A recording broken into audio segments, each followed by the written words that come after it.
Buenas a todos y bienvenidos a mi canal. Mi nombre es César Cañete y os invito a que me acompañéis en este Book Tag para la Spooky Season. Pero ahora os cuento un poquito más. Ya sabéis, como siempre, antes de eso, dentro cabecera.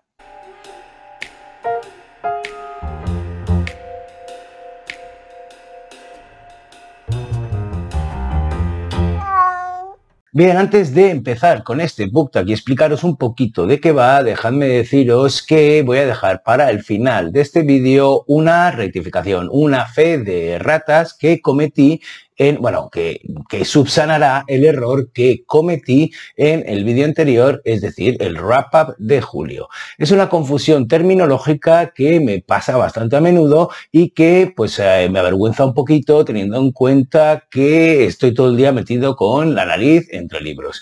De cualquier manera, os lo dejo para el final porque prefiero que os concentréis y concentrarme yo en este book tag que he preparado precisamente para la Spooky Season. Ni que decir tiene que yo no soy un lector estacional. No por la época del año leo libros que estén en lo que se celebra o en lo que se dice. Puedo estar leyendo tranquilamente en verano un libro que suceda en el Ártico o que yo qué sé.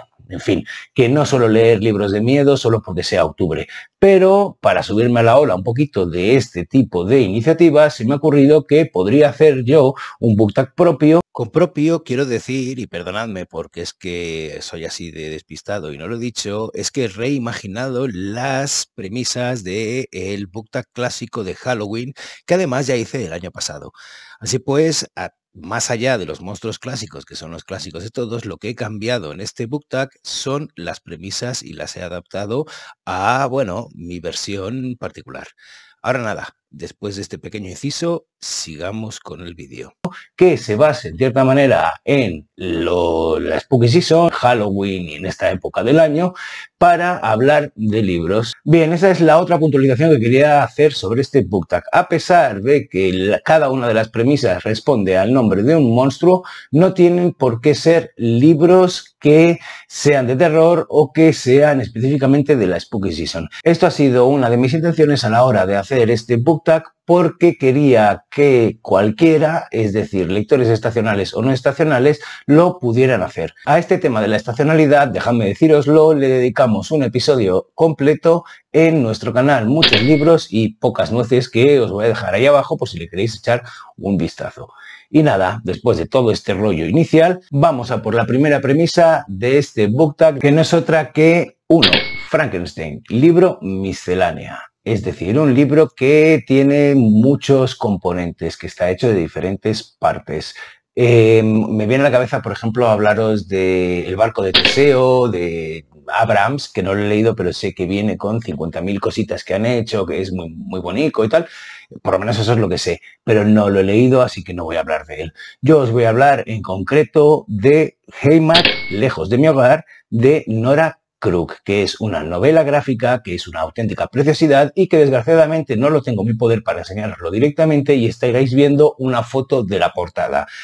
Antes de meterme en el meollo y explicaros el argumento y deciros pues de qué va, qué sensaciones me ha causado, por qué es un libro miscelánea, etcétera, etcétera, dejadme leeros la definición del título de Heimat, de ese concepto y de lo que significa. Y que si tenéis el placer y la oportunidad de tener en vuestras manos el ejemplar de Heimat, un ejemplar de Heimat, veréis que en las primeras páginas lo define. Yo estoy cogiendo la definición que sale precisamente en ese libro y que también veréis en pantalla porque he conseguido una foto. Voy a ello. Heimat, de la Enciclopedia Integral Alemana Brockhaus. Término que define el concepto de un paisaje o ubicación imaginados o reales con los que una persona asocia una sensación inmediata de familiaridad. Esta experiencia se transmite de generación en generación a través de la familia o de otras instituciones o por ideologías políticas. En el uso común, Heimat también hace referencia al lugar, entendido asimismo como paisaje, en el que ha nacido una persona y donde ha experimentado la primera socialización, que conforma en gran medida su identidad, su carácter, su mentalidad y su visión del mundo. Los nacionalsocialistas utilizaban el término para asociarlo a un lugar de retiro, en especial para aquellos grupos que buscaban identificarse con un patrón sencillo de orientación psicológica. Bien, como veis, creo que es una definición muy concienzuda de un término que tiene muy difícil traducción al castellano, creo yo, y que la idea aún así la entendemos todos. Es el hogar, todo lo que compone la sensación de hogar, tanto a nivel individual como a nivel colectivo, referido a una localización geográfica. Y en este caso me parece un título acertadísimo para esta novela gráfica de Nora Krug, que es una alemana de segunda generación tras el final de la Segunda Guerra Mundial y que ha vivido toda su vida con la culpa que se produjo tras la Segunda Guerra Mundial o por lo sucedido durante la Segunda Guerra Mundial con el régimen nacionalsocialista y el dolor y el sufrimiento que infligió al mundo, que es de tamaña envergadura que todo el pueblo alemán, o por lo menos así nos lo dice Nora Krug en esta novela gráfica, tiene que expiar o siente que tiene que expiar esa culpa de haber producido uno de los mayores holocaustos, no, uno de los mayores genocidios, un holocausto en la historia pues, que conocemos de la humanidad. Más allá de cómo capear con esta culpa, lo que hace Nora Krug es bucear en la historia familiar para tratar de ver cuál fue el papel de su familia durante la Segunda Guerra Mundial, qué contactos tuvieron con los nazis, si fueron nazis, si sus abuelos, sus tíos abuelos, sus primos tuvieron alguna participación en el holocausto o en lo que hicieron los nazis. Y para eso, lo que os digo, se sumerge en todo lo que puede encontrar de lo que queda de los recuerdos de sus padres, de los documentos, de viajar de nuevo a Alemania, porque ella lleva viviendo unos 20 años en Estados Unidos, y por eso digo que es un libro miscelánea, porque acompaña a diferentes textos, fotografías, documentos, fotos de memorabilia de esa época, pues como desde juguetitos, pasando por insignias, pasando por un montón de cosas que durante el recorrido que hace Nora Krug para reconstruir esa historia familiar y saber qué papel han jugado, va encontrando, va recabando y nos va presentando. Todo ello lo muestra a través de su ilustración, con un estilo, desde mi punto de vista, muy atractivo que te invita a meterte en esas páginas y a ir recorriendo esos collages que hace de vez en cuando en los que combina su propia ilustración con imágenes o fotografías, con lo que os he dicho de fotos de objetos, con, bueno, pues un montón de instrumentos que utiliza para contarnos una historia que es la suya propia y que se hace súper atractiva y que tiene una profundidad que conectas enseguida porque todos tenemos ese lugar, ese heimat que nos hace identificarnos con lo que nos está contando, sus recuerdos de niña y esa especie de elefante blanco que hay en la habitación, que es esa culpa del pueblo alemán por lo que había hecho durante la Segunda Guerra Mundial.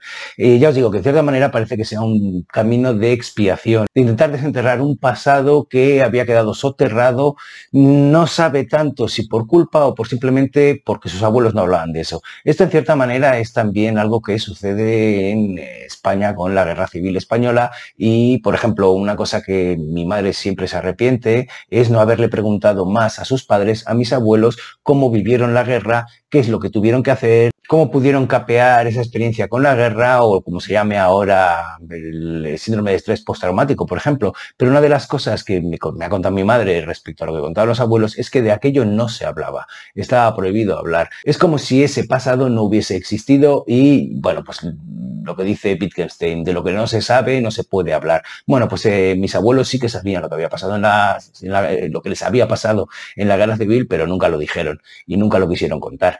Pues esto en cierta manera es lo que creo que sucede con Nora Krug y cómo no es que obligue, pero sí que confronta a sus familiares, a sus tíos, los abuelos ya no los tiene, a que le contasen qué había sucedido en ese pasado.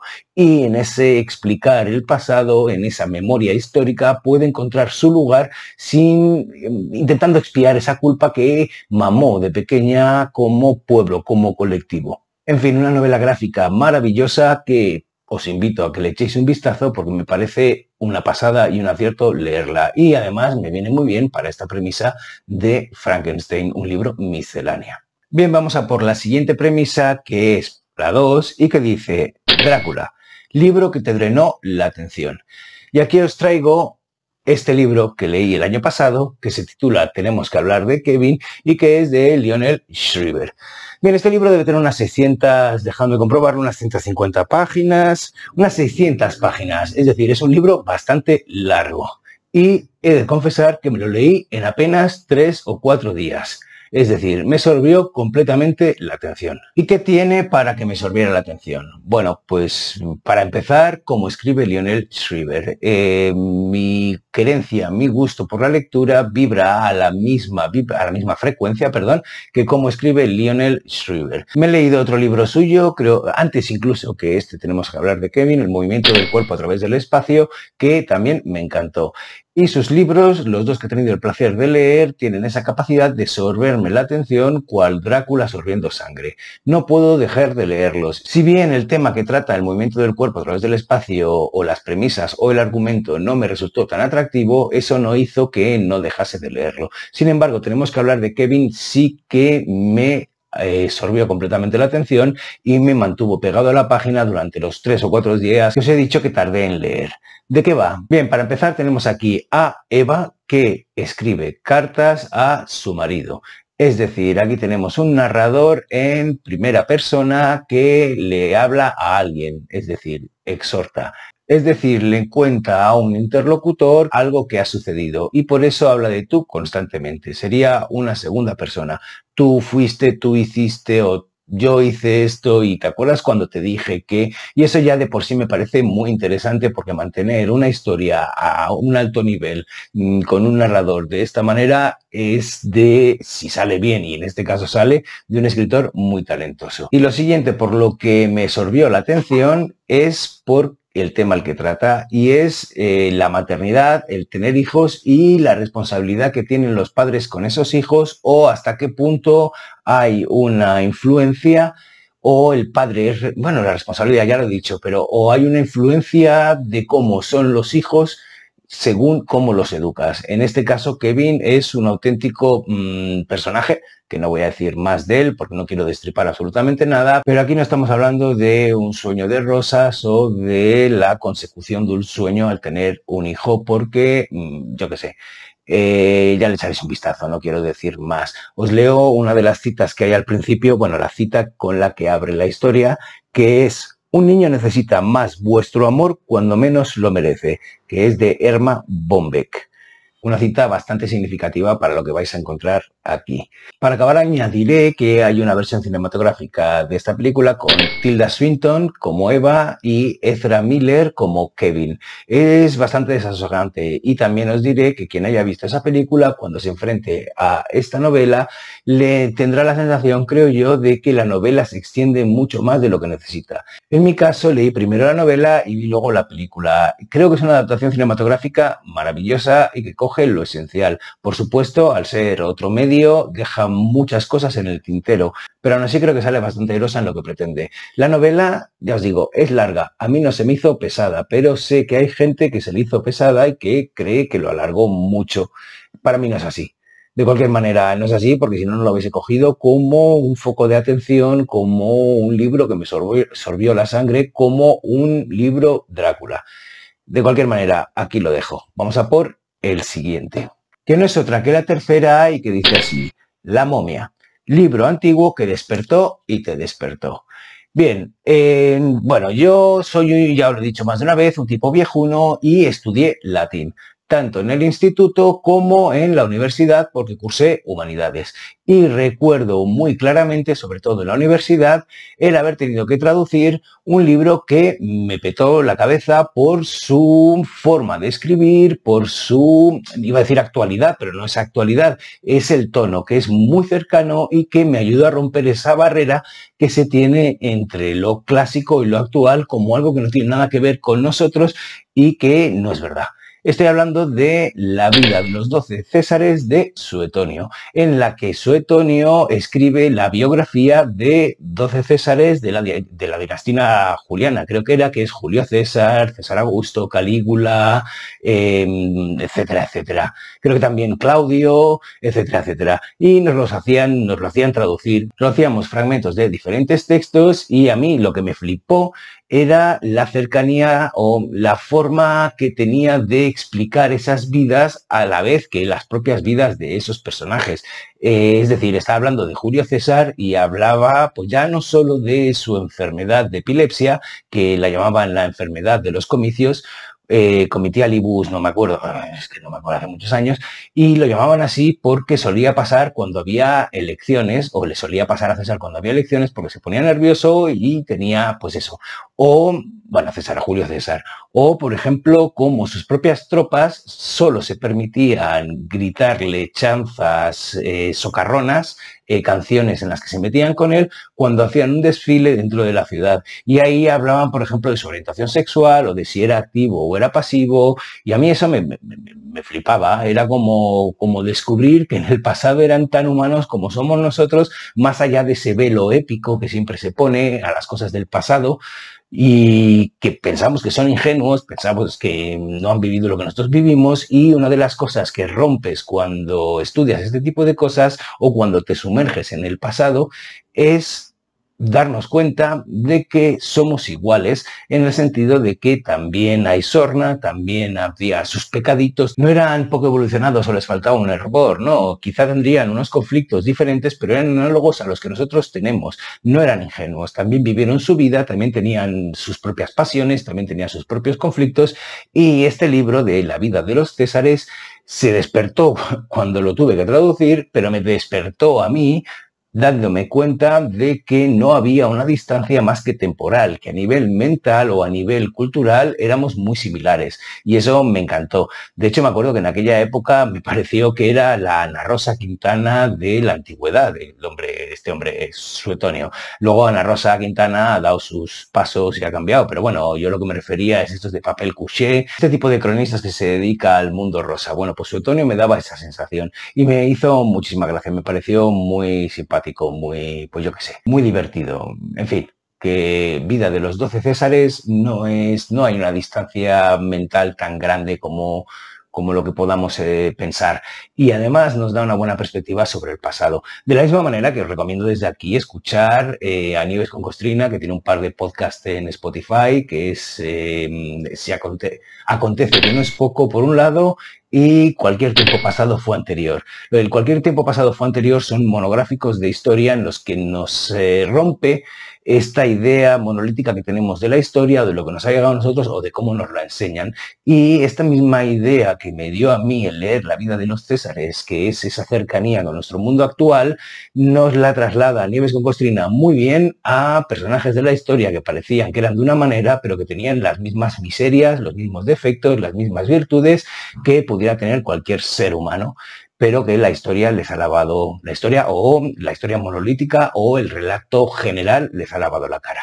Así que nada, aquí lo dejo. Vamos a por la siguiente premisa, que no es otra que la cuarta y que dice Licántropos, libro con un personaje que se transforma. Y aquí os tengo que hablar de un libro que me encanta, que ya he hablado en alguna ocasión, que lo leí hace muchos años y que me encantaría releerlo porque lo que me queda es un pocillo de satisfacción, de buen recuerdo, pero no puedo ahondar mucho en su argumento más allá de lo que recuerdo. Y me encantaría poder conservar muchos más detalles o volver a, no sé, invocar las mismas sensaciones que tuve en el momento de leerlo, que, bueno, que fue una maravilla. Estoy hablando de Sostiene Pereira, de Antonio Tabucchi.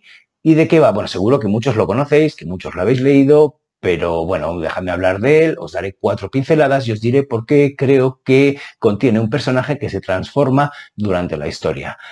Sostiene Pereira es la historia precisamente de Pereira, un hombre maduro, mayor, diríamos ahora, igual 60 años, una cosa así, que todavía no se ha jubilado, que era periodista de la Crónica Negra en Portugal y que ahora se dedica a la sección de cultura. Se ha quedado viudo hace poco y está languideciendo porque parece que ha perdido, no sé, las ganas de vivir, el objetivo por vivir, le parece que todo es igual, es apolítico, no se mete en nada y ve su alrededor como todo gris o sin ningún tipo de querencia por hacer nada. Es importante que os diga que esto sucede en el Portugal, en Lisboa, de 1938, cuando en un contexto internacional muy complicado, en Portugal estaba la dictadura de Salazar. una dictadura militar, una dictadura de ultraderecha, mientras se estaba librando en España la guerra civil y mientras se estaban preparando la Segunda Guerra Mundial con Alemania, Italia, etcétera, etcétera. Pues bien, Pereira no se mete en ningún problema, en ninguna historia, hasta que conoce a un joven filósofo que se llama, déjame mirarlo, Monteiro Rossi, al que le hace una entrevista y con el que queda completamente fascinado. A partir de ese momento le encargará necrológicas para tenerlas preparadas en el caso de que los personajes a los que se refieren estas necrológicas mueran. Algo que se hace ahora actualmente. Si tú sabes, si en el periódico saben que va a palmar, pues yo qué sé, la reina de Inglaterra, cuando palmó tenían 80 obituarios, 80 necrológicas preparadas para el momento justo. Estoy seguro de que hay un montón de personajes ahora que ya están en las últimas, que tienen su necrológica preparada. Bueno, pues Pereira le ofrece en su periódico este trabajo y Monteiro Rossi, pues ni corto ni perezoso, se pone a ello y hace las necrológicas de personajes que en aquella época son muy bollantes, son capitostes del fascismo y las hace con muchísima mala baba porque es un personaje comprometido ideológicamente en contra del fascismo, es un antifascista y este compromiso acaba contagiando a Pereira, que pasa de ser equidistante, de no participar políticamente, de estar languideciendo, a comprometerse poco a poco y a cambiar de manera radical desde ese personaje que vimos al principio hasta el final. No os cuento más, solo os digo que es una lectura maravillosa, que se titula Sostiene Pereira porque el narrador cada 2x3 para hablar de los pensamientos o de cómo es la vida de Sostiene Pereira, dice siempre Sostiene Pereira. Por ejemplo, Sostiene Pereira que las tortillas en ese bar son maravillosas. Por ejemplo, os pongo ese ejemplo. Y esto le da un toquecito reiterativo que lo hace delicioso. En fin, que Sostiene Pereira de Antonio Tabucchi es una novela que merece la pena y que os recomiendo al 100%. Vamos a por la siguiente premisa, que no es otra que la 5 y que dice El hombre invisible, libro que te pasó desapercibido. Y aquí os tengo que enseñar primero un clip que es lo que escuché en la radio y lo que me llamó la atención sobre este libro que tiene unos cuantos años que yo no conocía absolutamente para nada, pero que es lo que hizo que me interesase por él. Así que nada, dentro clip. En Valladolid está María José. María José, buenos días. Hola, buenos días. Lo suyo creo que es un libro. Lo mío es un libro, pero si quieres también te digo una película. Pues claro, ya que estamos y el precio es el mismo, María José, empecemos por el libro. Mira, el libro se titula Reencuentro, de Fred Ullman. Para mí tiene una historia, yo leo mucho. Bueno, pues mis hijos dicen que soy lectora compulsiva. Y este libro lo leí hace años, ni lo recordaba, y se lo di a una hija mía. Le dije, mira, léelo, que pues era joven, no leían demasiado, yo sé que es maravilloso y como era finito, se lo di.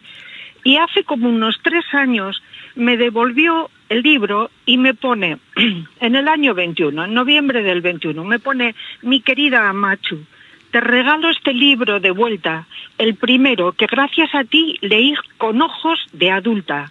Para mí esta historia tan auténtica de amistad marcó el antes y después de mi forma de disfrutar de la lectura.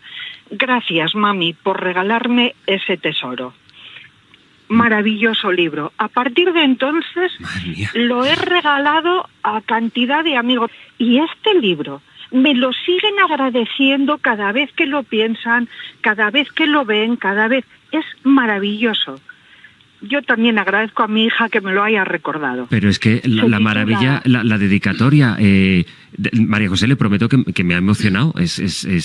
Qué bonita historia. Reencuentro de Fred Ullman. Es que voy a bajar corriendo a la... Lucía, quédate tú a dar las noticias de las 11, que me voy a bajar a la librería ahora mismo. Yo esta anécdota que habéis escuchado en el fragmento de José Luis Sastre la escuché directamente en la radio y me conmovió. Pero, ¿qué problema hay? Bueno, pues que me quedé únicamente con el nombre del autor, de Fred Ullman. No recordaba el título. Y poco después estaba ayudando a reorganizar una biblioteca y me encontré con este libro.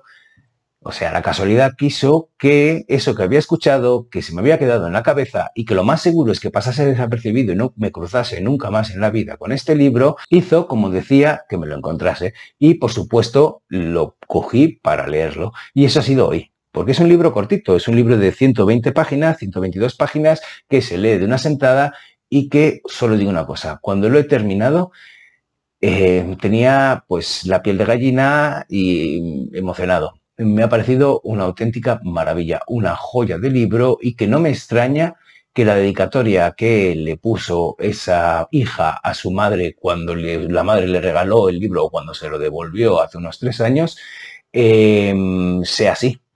Es un libro maravilloso, una preciosidad, y que os recomiendo mucho. No quiero hablar mucho de él, quedaos con esta anécdota y qué sé yo, con mi experiencia de hoy, que todavía la tengo fresca, hablaré de este libro más adelante en algún book tag o en algún wrap-up, lo más seguro que en un wrap-up, pero ya os lo digo, ha sido un acierto absoluto y doy gracias a los dioses de las casualidades y del azar por haberlo puesto en mi radar, y no solo en mi radar de querer leer libros, sino de poder hacerlo, de encontrarme con este ejemplar y de leerlo. ¡Qué auténtica maravilla! Muchas gracias. Bien, vamos con la siguiente premisa, que sería la sexta, y que es demonio. Libro rebelde. Aquí he cogido esta acepción de demonio, de Lucifer, de Satanás como rebelde, porque es el ángel que se rebeló contra Dios y el que empezó la guerra contra San Miguel y cayó al infierno, dejando el cono que nos describe Dante en la Divina Comedia en el infierno. Pero bueno, no me meto en esas cosas, pero me refiero a rebelde en el sentido de eso, de rebelde, de ir contra lo establecido y de luchar contra ello. En este ejemplo que os voy a poner en concreto, no tiene por qué ser una rebeldía con un objetivo, no tiene que ser una rebeldía para conseguir algo o mejorar algo, sino, en el caso que os voy a poner, es una rebeldía por no ver futuro. En este caso, por supuesto, entonces, es una rebeldía punk. Y os estoy hablando de Trainspotting de Irvine Welsh. Supongo que se dirá Irvine Welsh, no Irvine Welsh, pero bueno, no tengo ni idea, escocés. ¿Qué tenemos aquí? Estoy seguro de que todos conocéis, aunque sea la versión cinematográfica de este libro, de esta novela, y si en el caso de tenemos que hablar de Kevin, yo primero me leí la novela y luego vi la película, en este caso fue completamente al revés. Vi la película de Danny Boyle del 96 al 97 con Ewan McGregor haciendo del personaje principal, que es Renton, también de Robert Carlyle, que no me acuerdo del nombre que tiene el personaje en la novela, y los 3 o 4 que más que hay por ahí, y me fascinó. De hecho, yo recuerdo todavía que, no sé si la había alquilado o me la dejaron, pero tenía una cinta de VHS y acabamos de ver la película, rebobiné y la volvimos a ver entera. Me fascinó y me aterrorizó a partes iguales, porque ya me diréis, si os acordáis, la escena aquella del bebé, lo desasosegante y el miedo que daba, más allá del propio tema de un grupo de jóvenes completamente alienados que lo único que hacen todo el día es beber, drogarse con heroína y dedicarse a, pues, cuestiones amatorias, por decirlo de alguna manera. No fue hasta muchos años después que me crucé con esta novela y que la quise leer. He de decir que, como ya sabía y como ya tenía en mente la película, no pude desligar una cosa de la otra y fue una lectura que me costó bastante. Y me costó bastante porque es muy fragmentada. Es una novela que está hecha de relatos con voces diferentes y muy marcadas según los personajes que están en ese relato en concreto. Y son, ya os digo, relatos diferentes que están todos entreligados por, pues eso, un momento común entre unos y otros, que en ese sentido me parece una estructura muy atractiva y muy moderna, con mucho ritmo, pero aún así se me hizo difícil la lectura. Pero tampoco la podía dejar pasar porque, aparte de que había visto la película, el tema de finales de los 80, cuando entró, bueno, finales y principios de los 80, cuando entró la heroína en los barrios más depauperados, los barrios proletarios, es un tema que me llama mucho la atención porque es un fenómeno que puede tener una mano detrás o no. Yo no me voy a meter en teorías conspiranoicas o si las hay o no las hay, pero que afectó a toda una generación en la que yo era todavía un niño, pero crecí con esos relatos en los que los jóvenes se convertían en toxicómanos, en drogadictos y, bueno, dejaban de ver, dejaban de experimentar afecto y el mono hacía hacer cualquier cosa. Y lo triste que fue aquello y lo que afectó a las familias, sobre todo de barrios obreros, mucho en el norte de España y en las grandes ciudades, y que es casi una generación perdida. Bueno, pues este libro relata lo mismo en es en Escocia, en ciudades industriales y con una juventud que, como os decía al principio de esta introducción, no tiene esperanza. Y eso, aunque os parezca mentira, me resulta muy atractivo, quizá porque está enquistado en mi memoria como en el pasado, o sea, como algo que yo vi de muy lejos, pero que era parte de mi día a día cuando era un niño. Se veían, pues eso ya os digo, imágenes en la tele, quizá conocías a algún familiar de familiar o alguien del barrio de un primo o pues lo que fuera. Y pues lo que os digo, que se me hace muy, muy atractivo. De cualquier manera, es una novela que os recomiendo. Os digo también que es difícil, no es una novela fácil, por lo que sucede y por cómo es y cómo está escrito. Pero aún así, pues un clásico a estas alturas. Y eso que esta es una novela que creo que ya ha cumplido 30 años. Tiene una continuación que creo que se titulaba Porno y luego Irving Welsh sacó una precuela que es Skag Guys. Bueno, estaréis viendo las portadas y los títulos. Aquí dejo esta premisa. Es un libro rebelde por lo rompedor que tiene y por el deseo de ser subversivo. Por lo demás, espero que si la habéis leído me digáis algo y si no, le echéis un vistazo, le deis un vistazo. Vamos a por la siguiente premisa, que además es la última y que dice así. 7. Las brujas, libro feminista. Y podría haber cogido cualquier ensayo feminista a despentes, pero no podía pillar a despentes porque no la he leído, pero podría haber pillado a Beauvoir o etcétera, etcétera. Sin embargo, he decidido traeros esta lectura fácil, previo Herral de no recuerdo de qué año, es prepandemia, creo que fue el 19 o el 18, que fue un auténtico bombazo, que lo petó bastante y que fue bastante polémico. Polémico por diferentes aspectos o por lo que sea, pero también me parece un libro que es muy necesario, a la par que puede ser difícil de leer, porque también va a la línea de flotación sin ningún tipo de piedad de los estereotipos y de los estereotipos de cualquier clase, pero también los masculinos.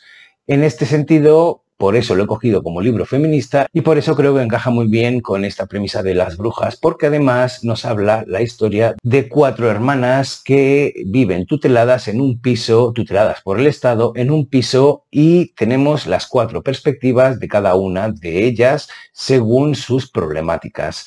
No me voy a meter mucho porque tengo una reseña entera que le dediqué y que os voy a dejar allá abajo. No voy a hablaros mucho más del argumento porque además creo que no es tan importante el argumento, que sí, que lo que pasa, pero es más como lo cuenta Cristina Morales y lo que nos quiere decir detrás de las posiciones que adoptan cada una de las hermanas ante la problemática que se les presenta, sobre todo con una de ellas. Es que es muy difícil. Es muy difícil contaros de qué va porque no quiero destapar la lata y hacer spoilers. Solo os voy a leer un fragmento de la contra con el que estoy bastante de acuerdo y así, oye, mira, no es ningún spoiler. ¿Qué dice así? Esta es una novela radical en sus ideas, en su forma y en su lenguaje. Una novela grito, una novela politizadora que cruza voces y textos. Un fanzine que pone en jaque el sistema neoliberal. Las actas de una asamblea libertaria, las declaraciones ante un juzgado que pretende esterilizar forzosamente a una de las protagonistas. Esto es lo que yo no quería decir, pero si está en la contra. La novela autobiográfica que escribe una de ellas con la técnica de la lectura fácil, etcétera, etcétera, etcétera. En fin, una novela que me parece necesaria, que no por ello tiene que ser fácil, por mucho que el título nos ponga lectura fácil, pero que creo que le tendríais que dar una oportunidad. De cualquier manera, os dejo abajo, como os decía, el link a la videoreseña que le hice. Y espero que, pues no sé, si le dais una oportunidad, os guste, os parezca que tiene tanta importancia como creo que tiene. Bueno, y hasta aquí las premisas de este book tag para las Spooky Seasons que me he sacado de la manga. Antes de ir con la fe de ratas que os decía al principio, os diré que, por supuesto, estáis cualquiera de vosotros invitados a tomar este book tag y hacer vuestra versión durante, bueno, cuando queráis en realidad, para la Spooky Season o fuera de ella. Yo no voy a nominar a nadie porque me he convertido en un auténtico millennial y me parece muy intrusivo lo de nominar. Bueno, me pasa también con las llamadas de teléfono, que es que soy de esos que, oye, mándame un WhatsApp, no me llames por teléfono, que igual no te lo puedo coger, o no quiero, o estoy en mi momento. Así de cascarrabia soy, así de millennial soy, que parece que eso lo hacen las nuevas generaciones. Eso de que les llames por teléfono es un sacrilegio. Bueno, pues para mí ha sido siempre un sacrilegio. De cualquier manera, podéis coger este book tag y hacerlo, hacer lo que queráis, cambiar las premisas, añadir monstruos, quitar monstruos y yo qué sé, dar la vuelta que queráis. Yo estaré encantado. Y ahora voy con la fe de ratas. En el vídeo anterior hablé de una distopía como una ucronía, o sea, es al revés, ¿eh? Hablé de una ucronía como una distopía. Hablé de El viejo Logan, de Mark Millar y Steve McNiven, como si fuese una distopía. Y es una ucronía. Este es un término, estos dos términos siempre los confundo a pesar de que que significan y su concepto y la terminología. Pero yo no sé si os pasa a vosotros con unas o con otras palabras, pero suele suceder. Por ejemplo, a mí hay una que me da mucha rabia, que es confundir modorra con morriña. Y hay gente que cuando acaba de comer dice, ¡ay, qué morriña tengo! No, la morriña es nostalgia de un lugar. La modorra es pereza, es esa somnolencia que te entra después de comer. Bueno, yo entiendo que los que tengáis muy claro y hayáis tenido muy claro que me estaba equivocando con distopía y ucronía, os diera la misma rabia que me da a mí con confundir modorra, bueno, modorra por morriña. Y ahora, por eso voy a aclarar lo que es distopía y lo que es ucronía. Y me lo he apuntado y todo para ser lo más estricto con las definiciones que dan. ¿Qué es distopía? Representación ficticia de una sociedad futura de características negativas causantes de la alienación humana. Y está compuesta de dis y topía. Dis es un prefijo que significa anomalía o dificultad y topía viene de topos, lugar. Lugar anómalo. Distopía. Ucronía, definición. La ucronía del griego, no sé griego, lo siento, o historia alternativa es un género literario que se caracteriza porque la trama transcurre en un mundo desarrollado a partir de un punto en el pasado en el que algún acontecimiento histórico sucedió de forma diferente a como ocurrió en la realidad. Y yo he estado confundiendo todo el rato lo que es una ucronía con distopía. Que quede claro y que me quede claro a mí también. Ucronía sin o no, cronos, tiempo. U es el prefijo de no, cronos de tiempo, no está en el tiempo. Por ejemplo, me viene a la cabeza la utopía de Tomás Moro, que le puso ese nombre porque era en ningún lugar. Utopía, topos lugar, no, ningún lugar. En fin, que aquí lo dejo, que esta es mi fe de ratas y que, perdonadme, soy humano y espero seguir siéndolo el resto de mi vida. Por lo demás, muchas gracias por ver el vídeo, espero que os hayan gustado las recomendaciones, espero que os hayan gustado las premisas y aquí lo dejo yo. Lo único que me queda ahora mismo es desearos un felicísimo día, una grandísima Spooky Season y enviaros, por supuesto, un enorme beso. ¡Mua!